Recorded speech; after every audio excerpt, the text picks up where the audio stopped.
It started with bubbles, thousands of them. They poured over the edge of my pool, a thick, foamy wave rolling across the deck and creeping toward the lawn. For a second, I honestly thought I was losing my mind. Maybe I dumped too many chlorine tablets in, or there was some freak chemical reaction happening right under my nose. I stood there trying to make sense of it until I noticed something. Sudsy streaks, trails of foam snaking away from the pool, leaving behind a white powdery residue on the concrete. And then I saw the shadow, a familiar one, on my security camera feed. There she was, Karen, in all her self-righteous glory. The self-appointed queen of the HOA, looking smug as ever while she dumped what looked like an entire industrial-sized box of detergent straight into my pool. Not a care in the world. She even shook the container over the water, like she was salting a steak, making sure every last bit of soap hit its mark. And when she was done, she strutted off, like she'd just done the neighborhood a favor. My stomach twisted, my fist clenched. I bit down so hard I half expected to crack a tooth. This wasn't the first time Karen had crossed the line. She'd been on my case for months, petty fines, empty threats, nonsense about HOA violations, even though, get this, my house wasn't even part of the HOA. Didn't matter to her. I didn't play by her rules, and that made me a target. Wrong shade of patio chairs? Fine. Mailbox wasn't up to community standards? Another fine. My lawn looked too natural. God forbid grass should look like actual grass instead of a golf course. But this? Dumping soap in my pool? This was war. The doorbell yanked me out of my head. Matthew, my best friend. He was standing there with a grin already spreading across his face. Then he looked past me, saw the foamy chaos unfolding in my backyard, and just lost it. Dude, what did you do? Install a hot tub overnight and forget to invite me? I wasn't in the mood. I jabbed a finger at my phone. Karen! His grin faded. He grabbed the phone and squinted at the footage. After a few seconds, he let out a long whistle. Oh, she's lost it. Totally outdone herself this time. I exhaled slowly. I'm about 5 seconds away from turning her yard into a swamp. Matt rubbed his chin, pretending to think about it. Tempting, he said, but let's go bigger. I narrowed my eyes. Bigger? That's when he smiled, the slow, evil kind of smile that tells you something ridiculous is about to happen. HOA meetings today, right? And just like that, I was in. By the time we got to the community center, the room was packed. Folding chairs lined up like some suburban courtroom drama. The faces in the crowd told the whole story. Some looked defeated, worn down from years of Karen's dictatorship. Others plastered on fake smiles, the kind people wear when they're too scared to push back. At the front of it all, there she was. Karen, standing tall, acting like she ruled the world. That short blonde bob of hers didn't even move, not even with the ceiling fan rattling above her. And as I was saying, she droned on, we need stricter visual standards in our community. There have been multiple violations. Her gaze slid over to me, not subtle, not even trying to be. Some people, she said, seem to think they're above the rules. I raised my hand, calm, cool, waiting for her reaction. She sighed like she was already exhausted by my existence. Yes, Jake? I stood up, holding my phone for everyone to see. Would you say dumping detergent into someone's private property counts as a violation? The room shifted. I felt it. A murmur swept through the crowd. Some people chuckled, some leaned forward. Karen's face didn't change much, but I caught it, the twitch in her fingers, the death grip she had on that clipboard. I don't know what you're implying, she said smoothly, but if you're referring to the incident with your pool, I was merely helping to maintain the neighborhood's cleanliness. You should be thanking me. I forced myself to take a slow breath. I have security footage. A few people actually laughed out loud this time. Karen's expression stayed plastered on, but her eyes flickered. She wasn't as calm as she wanted people to think. Security footage can be misleading, she said, and let's not forget, your pool has been an eyesore for months. Perhaps it's time you redesigned it to fit community standards? Matt leaned in close, muttering under his breath. She's good. Evil, but good. I nodded slightly. So, just to clarify, I said to Karen, you think dumping soap into my pool was justified because you don't like the way it looks?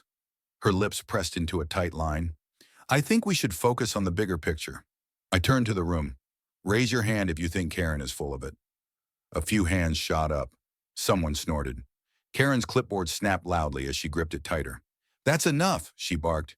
If you have a complaint, you can file it through the proper channels. Matt chuckled. Yeah, like you actually process any complaints that aren't your own. A few more laughs. Karen stood straighter, trying to wrangle control again. If there's nothing else, we'll move on. I sat back down, jaw tight. She was slipping out of it again. No real consequences. Not yet. But Matt wasn't done. He leaned over, eyes gleaming. You know, he whispered, if you drain that pool just right, all that soap has to go somewhere. I blinked. Then it hit me, and I smiled. Karen wanted to play dirty? Fine, I'd play dirty. That night, we got to work. Draining a pool isn't exactly stealthy, but with the right setup, you can make it smooth enough not to draw attention. That's what I told myself as I crouched next to Matt, staring at the hose stretched from my backyard across the road to Karen's picture-perfect lawn. The water was already flowing, a slow, steady trickle, enough to seep deep into the roots of her precious flower beds. The ones she'd spent years showing off, the ones that had won her best lawn 5 years straight. It's working, Matt said. You think she'll notice right away? I shook my head. She'll notice when she steps outside and finds a foam party where her rose garden used to be. And we waited. The night was quiet. Too quiet. I kept expecting her to sense it, to come storming out of her house in full-blown HOA overlord mode. But nothing happened, just the sound of water draining, slow and steady. By morning, the screaming started. I woke up to the sound of Karen losing her mind. Her voice, high and sharp, echoed down the street. I rubbed the sleep from my eyes and stumbled to the window. It was worse than I thought. Foam. Everywhere. Not just on her lawn. It had spilled across the sidewalk, into the street, even creeping into other people's yards. Kids from down the block were already there, rolling in it like it was snow. Laughing, throwing handfuls of suds at each other. It was chaos. Matt showed up at my door seconds later, breathless from laughing so hard. Dude, it's bad, like really bad. We walked outside together. I took it all in. Karen standing in the middle of it all, her face red, her arms flailing as she tried to get control of the situation. Her perfect lawn, her pride and joy, was buried under a mountain of soap bubbles. Then she saw me. Her eyes locked onto mine, and she came charging. You, she shrieked, slipping a little on the foam, but catching herself. This is your doing. I gave her my best confused look. My doing? I woke up like everyone else. She pointed wildly at the destruction. You drained your filthy pool onto my lawn. Do you have any idea how much damage this will cause? My flowers, my irrigation system? I kept a straight face. Seems like karma. Wrong thing to say. Her face turned purple. You're going to pay for this. I'm calling the HOA, the city, the police. I sighed. I drained my pool, Karen. Where gravity took the water after that, not really my fault. By the time the city inspector arrived, things had gone from bad to worse. Foam had drifted all the way to the main road. A few parents were out there, taking pictures. A couple of neighbors were grinning like Christmas had come early. The inspector wasn't impressed. Middle-aged guy, looked like he'd seen every kind of suburban drama. Karen gave him the full Karen treatment, of course, screaming, pointing, demanding justice. He barely blinked. Sir, he said to me, tired, did you drain your pool onto her lawn? I shrugged. I drained my pool. Where the water went, gravity's a tricky thing. Matt almost choked, trying not to laugh. The inspector sighed, scribbled a few notes. There's no law against draining a pool, but the damage, well, we'll have to look into it. Karen looked triumphant. Finally, arrest him. The inspector gave her a look. Ma'am, this isn't criminal. At most, it's a civil issue. She gaped at him like he'd spoken another language. And then Matt grinned, phone in hand. Oh, it gets better. I glanced at him. What? He turned his screen to me. I stared at it for a second, not quite believing what I was seeing. Matt had done some digging. Karen had been illegally siphoning city water for years. Thousands of gallons, unauthorized connections, fake reports, straight-up theft. Karen's reign was about to end. I held Matt's phone in my hand, reading through the documents he'd found. Property records, complaints, water usage reports. It was all there. Karen had been running an illegal water line to her yard for years, drawing thousands of gallons from the city system without anyone noticing. Until now. I glanced up. Karen was watching me, her expression flickering, a small crack in her wall of smugness. She knew something was coming, and she was right. "Karen," I said slowly, letting her name hang in the air, "you wouldn't happen to know anything about illegal water siphoning, would you?" Her mouth opened, but nothing came out. Then she managed to snap, "That's ridiculous." The city inspector, who up until that point had been trying to stay neutral, perked up. He took 2 steps toward me and Matt. "What did you just say?" Matt was already holding his phone out for him to see. "She's been stealing city water for years," Matt said, his voice low but loaded with satisfaction. "This entire HOA Queen Act of hers? Built on a stolen irrigation system." Karen's face drained of color. She stood there frozen as the inspector took Matt's phone. His eyes moved over the screen. He was silent for a long time. Then he took a breath, heavy and slow, like he was trying to process what this meant. Finally, he looked back at Karen, and the look he gave her wasn't polite anymore. It wasn't neutral. It was official. "Ma'am," he said, his tone sharp, "this is serious." Karen tried to recover. She plastered a smile on her face that didn't reach her eyes. "This is harassment," she said, turning toward the crowd like she was rallying an army. "They're making things up. You have to stop them." But the inspector wasn't listening to her anymore. He was already calling for backup. "I need someone from the water department down here," he said into his radio. "We've got a potential illegal tap on city lines." Karen's head snapped back toward me. Her eyes were wild now. "This is your fault," she shrieked. "You and your disgusting pool. If you hadn't broken the rules, none of this would have happened." Matt burst out laughing. "Oh my God," he gasped. "She still thinks she's the victim." The neighbors, who had mostly been silent until now, started whispering among themselves. A few were shaking their heads. Others were already filming. And then someone, Mr. Thompson, who lived 3 houses down, chuckled. "Looks like the Queen just got dethroned." It only got worse from there. The water department showed up faster than I expected. 2 city workers in bright vests and tool belts. They barely spoke a word as they followed the inspector into Karen's yard, pulled up part of her flower bed, and revealed the hidden piping underneath. They traced it back to a connection on the main line, and once they found it, one of them stood up and shook his head. "Yeah," he said. "This isn't just an accident." The inspector nodded grimly. "We'll need to file charges." Karen's hands were shaking now. She kept switching tactics: denial, outrage, pleading. "I didn't know about this. My husband must have done it. I didn't even want the system installed." She pointed at the ground like it would somehow defend her. "This was here before I moved in." The water department guy glanced at his clipboard. "You've lived here 23 years. Karen's mouth snapped shut. Her face was pale now, and the sweat was starting to bead on her forehead. The inspector took out his notepad again. "Ma'am, you've been flagged for unauthorized water usage going back nearly a decade. You've diverted thousands of gallons, resulting in tens of thousands of dollars in unpaid city fees. This isn't just an HOA violation, it's theft." Karen swayed slightly on her feet. "Legal action?" she whispered. "Legal action," the inspector confirmed, "and potentially criminal charges if the city pursues them." The collective gasp from the crowd was so loud I flinched. A few people laughed. One guy in the back actually cheered. And Karen? She was standing in the middle of it, looking smaller than I'd ever seen her. Matt leaned over and whispered, "So, mission accomplished?" I didn't answer. I was still watching Karen. For the first time in years, she didn't have the upper hand. She wasn't in control. And the best part? She'd done it to herself.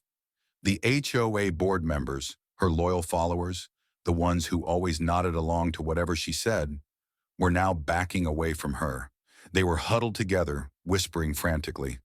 After a few minutes, one of them, Susan, who always brought cookies to the meetings like it was some PTA bake sale, cleared her throat. I think, she said carefully, we need to hold a vote. Karen whipped her head toward her. You can't do that. Susan didn't flinch. Actually, we can. Karen turned back to the crowd. You need me. I built this neighborhood. I kept it beautiful. You stole from it, I said quietly. That was it. That was the last thread holding her together. She snapped. You're all ungrateful, she screamed. I gave you rules. I gave you standards. And fines, someone muttered. And citations, someone else added. Karen was spinning now, shouting at anyone who would listen. But no one was listening anymore. One by one, the HOA board members turned their backs on her. They started talking about holding an emergency vote to remove her from the board entirely. Matt's grin was massive. Plot twist, he whispered. I'm loving this. The vote happened right there, in the street, surrounded by soap suds and nosy neighbors, and it wasn't even close. Karen was out. Just like that. No more HOA president, no more fines, no more Karen rules. By the time the city officials finished their reports, Karen was standing alone on her ruined lawn. Her perfect grass was dead in places, stained in others. The foam was finally starting to break down, leaving behind ugly patches of sodden dirt and soap residue. Matt and I sat on my porch, cold beers in hand, watching the whole thing play out like the last scene in a movie. Well, Matt said after a long drink, that was, eventful. I stretched out my legs and took a sip. Think she learned her lesson? Matt snorted. Doubt it, but at least she's not bossing anyone around anymore. It was quiet for a while, the kind of quiet that only happens after something big ends. Like the air itself was settling, and I realized something. For the first time in a long time, I wasn't tense. I wasn't waiting for the next Karen disaster. The neighborhood felt lighter. Then, as if on cue, Karen stepped out of her house again. She stood there, arms crossed, staring at the wreckage of her lawn like she could will it back to life. She glared at me across the street. I raised my beer in a silent toast. Matt clinked his bottle against mine. To karma, I said. And to the best pool revenge in history, Matt added. We sat there until the sun went down, watching as Karen tried, and failed, to wash the soap out of her grass with a garden hose. She slipped once, nearly fell flat on her back, and cursed loudly enough that we heard her from across the street. It was poetic, almost beautiful. The next few days were weird in the best way. The HOA meetings still happened, but now they were different. People smiled. They laughed. They talked about planting gardens and fixing up the park instead of arguing about fence heights and paint colors. Karen? She kept to herself, for the most part anyway. Every now and then, I'd catch her watching me from her window, her expression unreadable. But she didn't say a word. Not anymore. One afternoon, about a week later, I was working on cleaning up my pool when Matt showed up again, holding a pizza box like it was a peace offering. Thought you could use a break, he said. I nodded. Yeah, feels weird not having to dodge fines every time I step outside. He chuckled. You earned it. We sat there eating pizza by the pool, and for the first time in months, maybe years, it actually felt like home again. I still can't believe she dumped soap in your pool, Matt said, shaking his head. That was some next-level crazy. Yeah, I agreed, but it worked out. He raised his slice. To crazy neighbors. I tapped mine against his. And to knowing gravity always does its thing. We laughed. We ate. We moved on. And Karen? She stayed quiet. The queen of the HOA had fallen, and the neighborhood was finally free.